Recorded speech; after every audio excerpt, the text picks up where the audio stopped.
I try and just take every day as it comes and don't look too far into the future.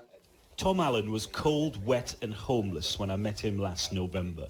As a disabled man living on the streets, his story was a desperate one. His plight so shocking that it prompted hundreds of people to raise more than £10,000 to try to help him.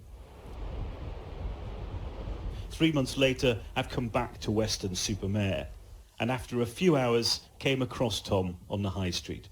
He spent the last few months on a friend's sofa, but now he's back on the street and back to square one.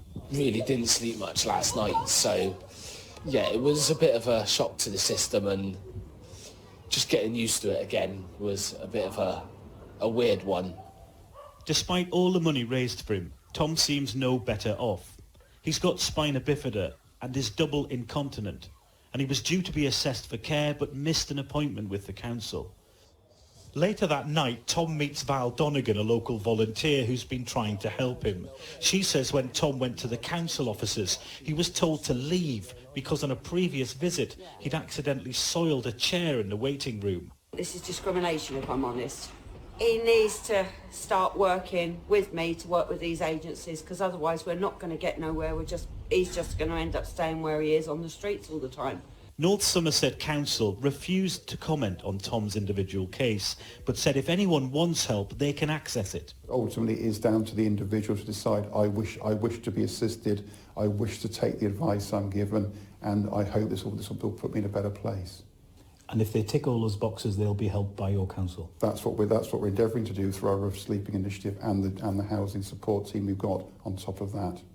That's confused people like Andy Mitchell, who helped to raise more than £10,000 for Tom. We tried to contact the council, but they weren't able to help us. We contacted social services.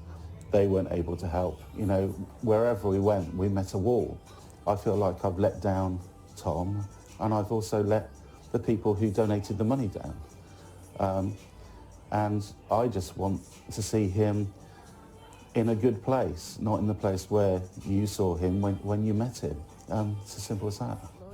The government's own rough sleeping figures, based on spot counts on a single night in autumn, are expected to show a reduction in numbers, but charities warn these figures don't tell the full story.